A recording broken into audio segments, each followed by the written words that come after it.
product you see here is the Bigboi FOAMR18 electric battery powered foamer. I'll show you the features of this product, what it comes with, and exactly how to use it, as well as testing it out with a few different chemicals you see here: P&S Brake Buster, Adams Wheel and Tire Cleaner, and then Chemical Guys Snow Foam. That's just to show different dilutions. Then we'll compare it to the IK foamer. So what I'll do is I'll pour whatever's in here into here so you get a direct comparison. All the products shown here will be listed in the description below, so check those out after. Now let's get into it.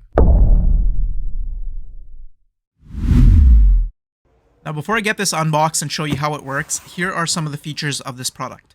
This product will run you $110 US at the time of this recording from carzilla.ca. I will list and link this and everything else used in the description below. And in full disclosure, Carzilla sent me this free of charge for testing, so I did not pay for it. It's got a 1.8 liter bottle, so 61 ounces of total capacity, and it's powered by a 2500 milliamp hour lithium ion battery, which supplies power to a small electric air compressor, which will compress this unit so you don't have to pump it up yourself. It's got a 60-minute runtime, and it can be charged in as little as 2.4 hours. It's got an LED charging light indicator on the side, which will give you an approximation of how much charge level you have left. And obviously this can spray foam or regular, depending on what nozzle you have. So right off the bat here, you got a bag with there's two different nozzles, a charging wire, and an instruction sheet, and then a very, very important gasket, which I'll tell you about in a few seconds. Then we have the bottle itself, and not shown in this video, but inside the bottle there was a small measuring cup, which is super handy of them to include. Now I'm going to get this set up and show you exactly what happens when we don't have a gasket installed. As you can see, it's full of liquid. I power it on, and without even pressing the trigger, it is just spraying like crazy. And I've seen a lot of other YouTube videos and other videos out there where a lot of people make this mistake and they forget to install that. So make sure before you get going, install this rubber gasket just like I'm doing here, and then power it on after doing that, and then you won't have any spray. Now it'll only spray when you press the trigger. So very important, do not forget that step. Here's a little side-by-side with the IK Foam Pro 2, just so you can get a size comparison and get to know how big this thing actually is. Then I'll just give you a little bit of a close-up so you can get an idea of the build quality. Overall, very good build quality. Now, I have seen this exact foamer in another brand. I think it was called SPTA or something like that. So this tells you it's a rebranded product that they kind of just remarketed and made their own.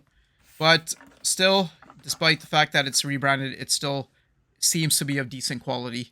That's your air release valve on the top there. And then as you can see, the trigger has a little lock on it too, so you can just put the lock on and you don't have to keep pressing the actual button itself. The one thing I wish this had was some kind of storage for your extra nozzle, but unfortunately this little handle here is just closed off and you can't open it. Another thing I didn't really like right off the bat was the fact that this does not come with a USBC.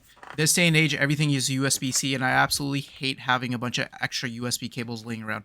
I'd like to have one cable that charges everything, and that's the way it should be, in my opinion.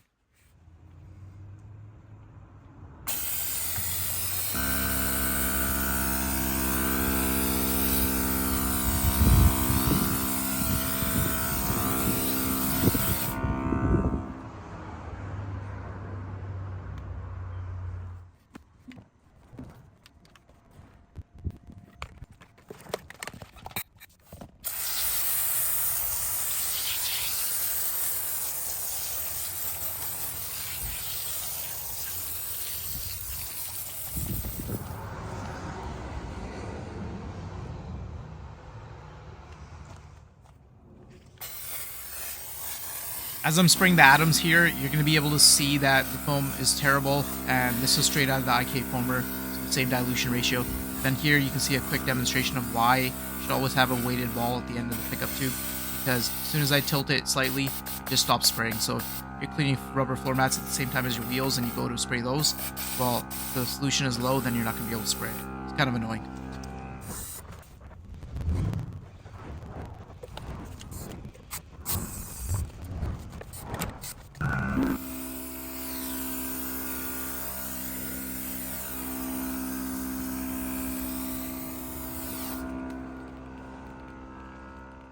Okay, now it's time to change it from the foaming nozzle to the regular spray nozzle. All you have to do is shut the unit off, relieve the pressure, untwist the foaming nozzle. Make sure this little gasket stays on the unit itself and doesn't come off in the foaming nozzle. So let's put that back in place. Twist on the regular nozzle and then open up the cap.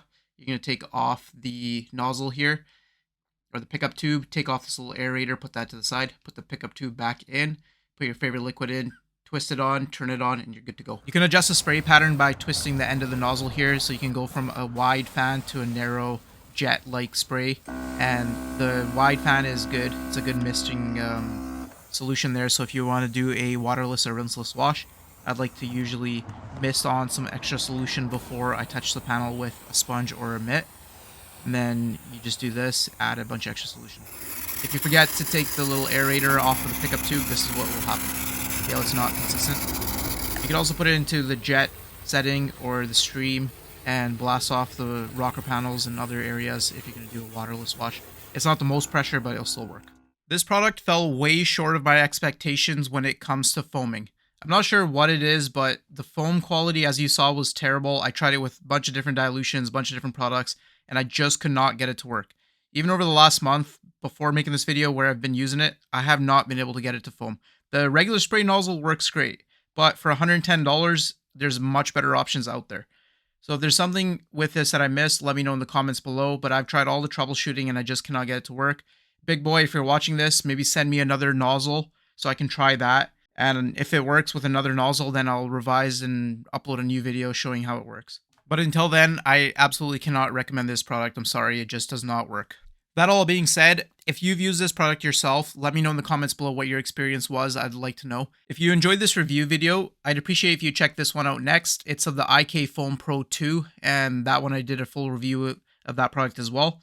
And as always, I appreciate each and every single one of you. If you want to support this channel, there's affiliate links in the description below. Clicking any of them helps support the channel at no extra cost to you. Alternatively, you can use this button down here, which is a super thanks, and that's just like a YouTube tip jar, but I don't want anyone to spend excessive money for no reason. As always, I appreciate each and every single one of you. I'll see you next time.